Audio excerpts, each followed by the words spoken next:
Hello friends, welcome to ऐसे classes. Friends, आज मैं आप लोगों को लॉ ऑफ टॉट के पार्ट 2 के बारे में बताऊंगी, जिसमें मैं आप लोगों को इंजूरिया, साइन, डैमनो के बारे में बताऊंगी। बट ये स्टार्ट करने से पहले आप लोग प्लीज पार्ट 1 जरूर से देखना, जिसकी लिंक आप लोगों को डिस्क्रिप्शन बॉक्स में मिल जाएगी, जिसमें मैंने टॉट के सारे बेसिक्स बताए हैं, प्लस मैंने डैमनम, साइन, इंजूरिया के बारे में भी बताया है, जो कि बहुत ही इम्पॉर्टेंट टॉपिक है एग्जाम पॉइंट ऑफ व्यू से।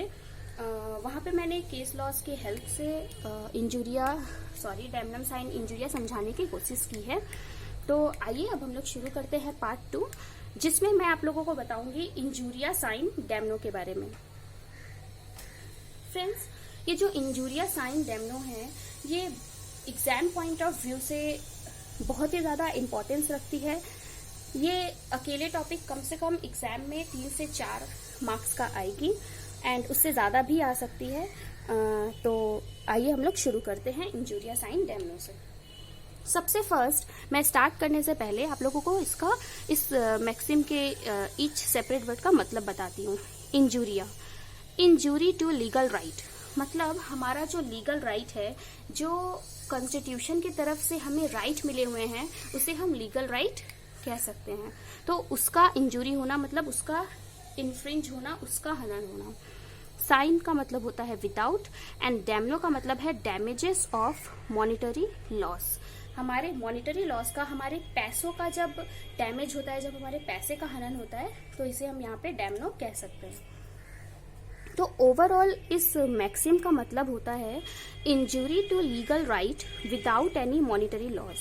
मतलब हमारा जो लीगल राइट है वो हनन हो रहा है, हमारा लीगल राइट जो है वो इन्फ्रिंज हो रहा है, लेकिन हमें किसी भी तरीके से पैसों का नुकसान नहीं हो रहा है, बट हमारा लीगल राइट हनन हो रहा है। जो राइट हमें कॉन्स्टिट्यूशन से मिला है वो यहाँ पे हनन हो रहा है। तो जब भी हमारा लीगल राइट हनन होता है तो हम जाकर कोर्ट में केस कर सकते हैं। जबकि इसके प्रीवियस जो मैंने आप लोगों को पढ़ाया था डैमनम, साइन, इंजूरिया में, वहां पे हम केस नहीं कर सकते थे क्योंकि वो एक्शनेबल नहीं था, जबकि वहां मॉनिटरी लॉस हो रहा था, बट वहां पे किसी भी तरीके से लीगल राइट का हनन नहीं हो रहा था। जबकि यहाँ पे पूरा ऑपोजिट है कि यहाँ पे हमारे लीगल राइट का हनन हो रहा है, बट मॉनिटरी लॉस नहीं हो रहा है। तो ये पूरी तरीके से एक्शनेबल है, क्योंकि यहाँ पे वायलेशन हो रहा है लीगल राइट का। जो भी हमारा लीगल राइट है, हमें कॉन्स्टिट्यूशन ने हमें हक दिया है, वो हम फॉलो कर सकते हैं। एंड अगर कोई भी हमें वो फॉलो करने से रोके तो हम कोर्ट में जाकर केस कर सकते हैं, उसके लिए एक्शन ले सकते हैं।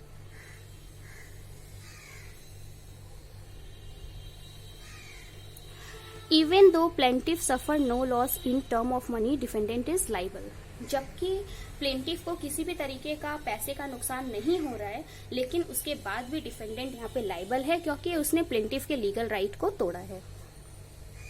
तो ये है यहाँ पे इंजूरिया, साइन, डैमनो का मतलब कि जब हमारे लीगल राइट का हनन होता है और हमें पैसों का कोई नुकसान नहीं होता, लेकिन हमारे लीगल राइट को बहुत बड़ा इंजरी होता है, तो हम इंजूरिया, साइन, डैमनो का केस उसे कहते हैं। मैं आप लोगों को केस लॉज बताती हूँ, जिससे ये और भी अच्छे तरीके से क्लियर होगा।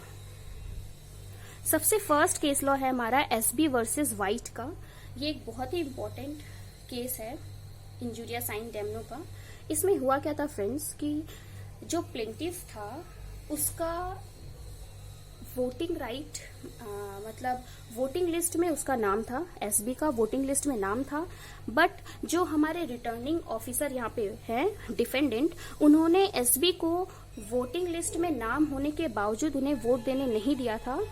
तो यहाँ पे एसबी का वोटिंग राइट का इन्फ्रिंजमेंट हुआ था, जिसके वजह से एसबी जो है वो कोर्ट में गए एंड उन्होंने वहां पे डिफेंडेंट को सू किया था, उन पे केस किया था, एंड कोर्ट ने ये डिसीजन दिया था कि ये इंजूरिया, साइन, डैमनो का केस है। भले ही यहाँ पे प्लेंटिफ का कोई मनी लॉस नहीं हुआ है, बट उनके राइट का यहाँ पे हनन हुआ है। उनका राइट था वोटिंग राइट, उन्हें वोट देना चाहिए था, बट रिटर्निंग ऑफिसर ने उन्हें वोट नहीं देने दिया। तो इसलिए कोर्ट ने प्लेंटिफ को जिताया एंड डिफेंडेंट को यहाँ पे लाइबल बताया था। हमारा नेक्स्ट केस है Asharfilal versus municipal corporation of Agra. यहाँ पे भी सेम स्टोरी है जैसे एसवी वर्सेस वाइट की थी। यहाँ पे भी सेम वोटिंग राइट का हनन होता है। तो यहाँ पे भी जो हमारे प्लेंटिफ रहते हैं वो जीतते हैं एंड डिफेंडेंट लाइबल माने जाते हैं। हमारा नेक्स्ट केस है मर्जेटी वर्सेस विलियम्स का।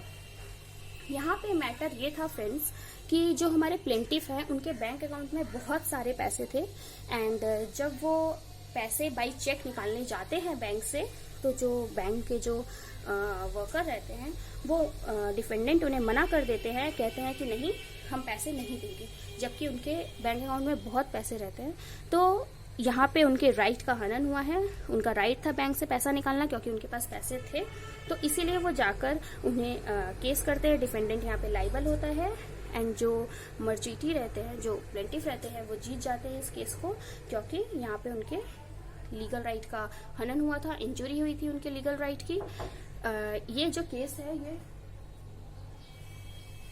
केस है ये इंजूरिया साइन डेमनो का केस है।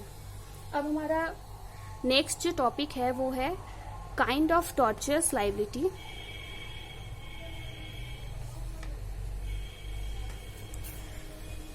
यहाँ पे फ्रेंड्स मैं आप लोगों को पूरी तरीके से इस लाइबिलिटी के बारे में नहीं बताऊंगी आज, मैं बस बेसिक बताऊंगी। हमारे नेक्स्ट पार्ट में मैं आप लोगों को ये बहुत ही अच्छे से बताऊंगी। काइंड ऑफ टॉर्चरस लाइबिलिटी, ये दो तरीके की लाइबिलिटी होती है। एक होती है स्ट्रिक्ट लाइबिलिटी एंड दूसरी होती है वाइकरस लाइबिलिटी। जो स्ट्रिक्ट लाइबिलिटी होती है वहां पे क्या होता है, डिफेंडेंट लाइबल माना जाता है भले ही उसका इंटेंशन ना हो कुछ खराब करने का, विदाउट इंटेंशन में बिना गलती के उससे कुछ लॉस हुआ हो, लेकिन उसके बाद भी loss is loss and defendant को लाइबल माना जाता है। सेम वाइकेरियस लाइबिलिटी में किसी दूसरे ने गलती की उसके बाद भी उस पर्सन को उसके लिए जिम्मेदार ठहराया जाता है। अब ये क्या है पूरे डिटेल्स में मैं आपको लॉ ऑफ टॉर्ट के हमारे पार्ट 3 में मैं आप लोगों को पूरे अच्छे तरीके से बताऊंगी कि स्ट्रिक्ट लाइबिलिटी क्या है एंड वाइकरस लाइबिलिटी क्या है, with examples and laws, case laws के संग बताऊंगी। आप लोगों को अगर इसका नेक्स्ट पार्ट देखना है तो आप लोग प्लीज चैनल को सब्सक्राइब कर दें एंड नोटिफिकेशन के लिए बेल बटन को प्रेस कर दें, जिससे मैं जब न्यू वीडियो दूं तो आप लोगों को ये वीडियो मिल जाए। मैं फिर से एक बार रिवाइज करवा दूं। मैंने पढ़ाया है इंजूरिया साइन डेमनो। मैंने अपने फर्स्ट पार्ट में डेमनम साइन इंजूरिया के बारे में बताया था। Injuria sine damno and damnum sine injuria मैंने जिस हिसाब से बताया है आप इससे डिफरेंस बना सकते हैं। बहुत बार एग्जाम में डिफरेंसेस भी पूछे जाते हैं। अगर डिफरेंसेस आपसे नहीं बन पा रहे तो प्लीज मुझे कमेंट करिए, मैं डिफरेंसेस के ऊपर भी वीडियो बनाकर दे दूंगी। एंड इंजूरिया साइन डेमनो का मतलब था कि इंजूरी होना लीगल राइट का विदाउट मॉनेटरी लॉस, मतलब हमारे लीगल राइट का, हमारा जो राइट है उसका हनन हुआ था, जहाँ पे हमारा पैसे का नुकसान भले ही ना हुआ हो लेकिन हमारे लीगल राइट का वहाँ पे हनन हुआ था एंड ये एक्शनेबल होता है। जबकि डेमनम साइन इंजूरिया जो है वो एक्शनेबल नहीं होता है। इसके ऊपर मैंने आप लोगों को कुछ केस लॉज भी बताए, 3 केस लॉज बताए, Ashby versus White, Asharfilal versus municipal corporation of Agra and Marzetti versus Williams. ये 3 केस लॉज है। मैंने डेमनम साइन इंजूरिया जो मैंने फर्स्ट पार्ट में बताया है उसमें भी मैंने कुछ केस लॉज बताए थे, वो भी आप लोग एक बार अच्छे से पढ़ सकते हैं। एग्जाम्स में केस लॉज पूछे जाते हैं, बहुत ज्यादा पूछे जाते हैं। फिर मैंने आप लोगों को काइंड ऑफ टॉर्चरस लाइबिलिटी के बारे में बताया कि ये 2 टाइप के हैं एंड मैं इसके बारे में पूरे अच्छे तरीके से आप लोगों को पार्ट 3 में बताऊंगी। तो आप लोगों को वीडियो कैसा लगा प्लीज मुझे कमेंट करके बताइए। अगर आप लोगों को अच्छा लगा तो प्लीज़ लाइक करिए एंड कमेंट करना मत भूलिए, मुझे आपका कमेंट पढ़ना बहुत ही ज़्यादा अच्छा लगता है। एंड अगर आप लोगों को कोई भी वीडियो चाहिए तो प्लीज़ आप लोग कमेंट कर सकते हैं। एंड जिन्होंने भी मुझे कमेंट किया है न्यू वीडियोस के लिए, कुछ टॉपिक्स हैं उनके, मैं बहुत ही जल्द वो टॉपिक्स क्लियर कर दूंगी, वो टॉपिक्स मैं बनाकर दे दूंगी। Okay friends, bye. चैनल को प्लीज़ ज़्यादा से ज़्यादा शेयर करिए, वीडियोस शेयर करिए, जिससे जिसको भी ज़रूरत हो वीडियोस की वो उस तक पहुंच जाए। Thank you.